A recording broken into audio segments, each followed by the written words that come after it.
Good day, traders. Stacy Burke from Stacy Burke Trading. Welcome to the daily trading report. Today we're going to go over the British pound and the London breakout session, and we're going to go over three key concepts again that we've talked about in other videos, which I think are very important if you're trading intraday.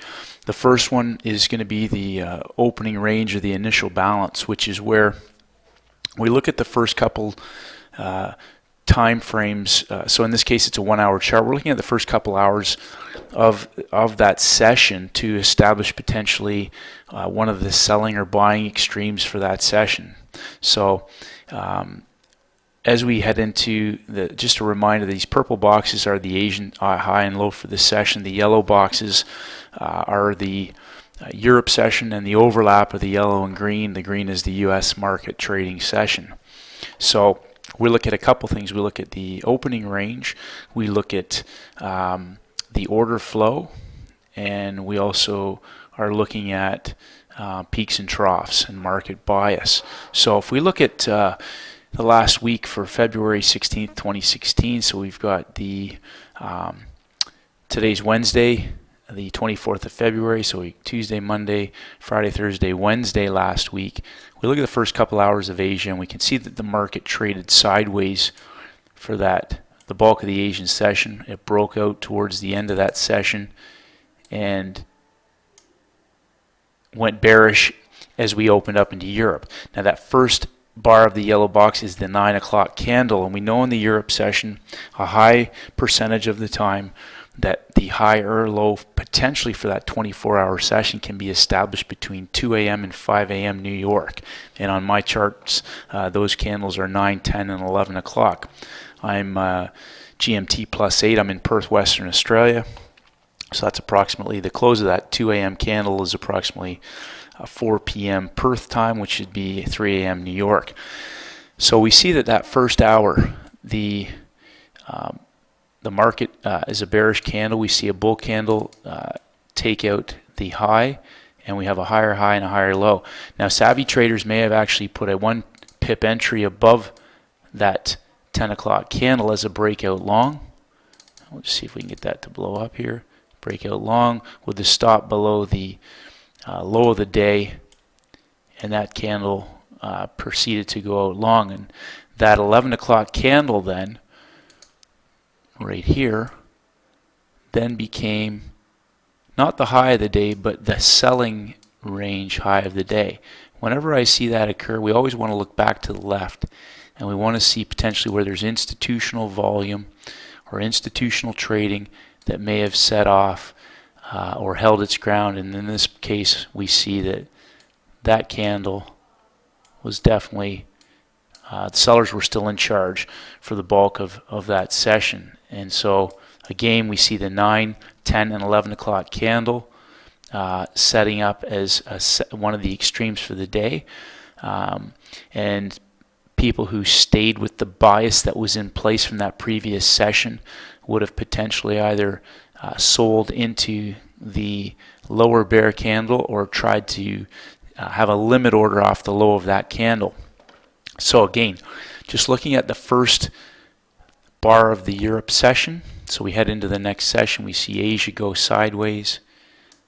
We see Asia start to go down to the bottom of the range, the first candle of the Europe session, which again, if we remember about order flow, that first hour, we're looking for the market to have some strong indication of direction where these traders, institutional traders, corporations, whatnot, that maybe have entered into previous agreements or they need to execute trades on a daily basis to facilitate the normal funds that are being exchanged in these pairs just through global e-commerce. I look for strong trending bars. And so we see this similar setup to the previous day. We see a doji bull candle. We see a weak follow through on the bear candle. Savvy traders again will put a 1 pip breakout entry above that bear candle, looking possibly for a break of the range. We see the tail that came up here that gave an indication that there was buyers in the market. So once that market closed, traders would have been in a good position to go long into that fourth hour of the Europe session. So again, we see the 9 o'clock candle had established the low for that 24-hour trading day. So again, just keep things simple. We're looking for one of these candles to potentially be the higher the low for the day. So traders that were looking maybe to enter in that trade later would have traded the break of that bull candle. And again, looking for a follow through into the open of the US session. So we see a micro trend line break here. And again, traders may have looked to exit it somewhere up in that US open. So we follow on through to Friday's day. We see Asia trade sideways again in that first few hours. We see a first hour a strong bear candle present, but pulling up towards the bottom of the range. The second candle, a bullish candle. And then, of course, traders who were looking for a breakout in either direction were picked up short. That market continued to trade off into the US Open, again where we see the inside bar before the break in the US session, which traders may have either trailed those highs down or potentially looked to exit on the weaker bear candle follow through.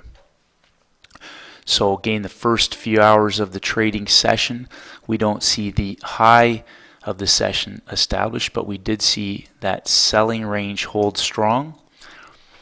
And then again, the US session has traded and broken out on Friday's close. So we've effectively ended up with a range-bound market over the 24-hour session, but going into the US Open after the Europe session, traders who didn't get the initial break could have been comfortably shorting that market on the doji and picked up probably an extra 25 pips there. So order flow, initial balance, and again, with any of these Europe trades, you're looking probably at a minimum of 25 pips on a low range day, and 50 pips would be a normal range extension. So go back, review your average true range or your ATR trades. With any of these trades, your maximum risk should probably only ever be one candle and or one ATR.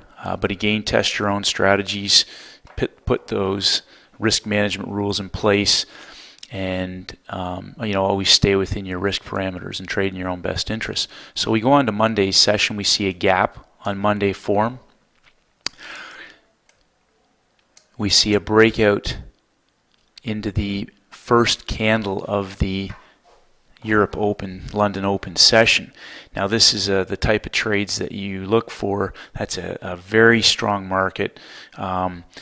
In this particular case, traders may have wanted to enter that trade as an always in trade and not looked for a pullback. As we saw, again, you might even traded the break at the low of that candle.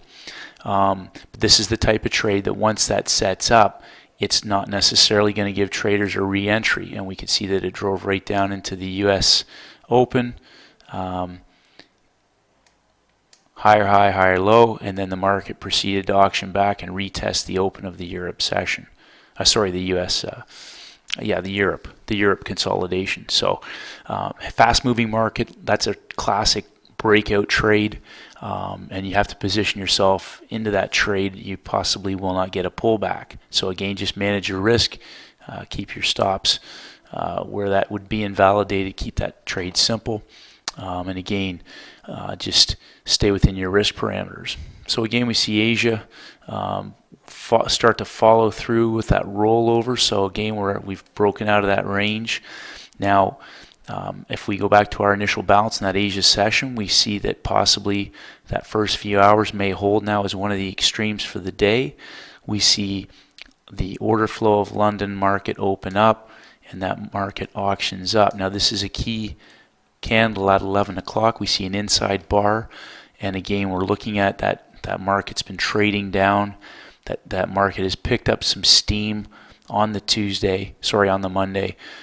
So trading that breakout is a low risk strategy, and that market continued to auction down overnight.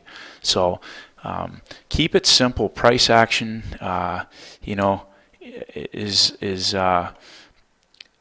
something that if you just start sticking to some really basic rules, you're looking for the market to demonstrate strength and weakness, but look at the initial balance, look at order flow, keep your risk tight, and be disciplined. With most of these, it looks easy when you go back in retrospect, but you got to get yourself conditioned to just looking at some really simple concepts with price. Keep your trading strategy simple so that when your signals present, you don't have analysis paralysis, and manage the downside. Didn't say it was easy, but I did say it was worth it. I hope this video has been some value for you today, traders. If you like it, please share it on Facebook. I always appreciate your comments and your feedback. I'm going to keep trying to provide these on a daily basis, but again, look for initial balance, which is that first few hours. Okay, look for the order flow at the beginning of the London Open. Look for where stops would be positioned into a biased market. So if you have a bullish run into a bear market, look where those bullish stops would be invalidated. In some cases you are going to get a range-bound market, but look for the simple trades, look for the breakouts, keep your stops tight, and may the markets go with you. Thanks, traders, and have a great day. Hi traders, it's Stacy Burke from Stacy Burke Trading. If you haven't done so, please head over to my website at stacyburketrading.com. I create updates on almost a daily basis, and I would love for you to receive them. Just click on the blog.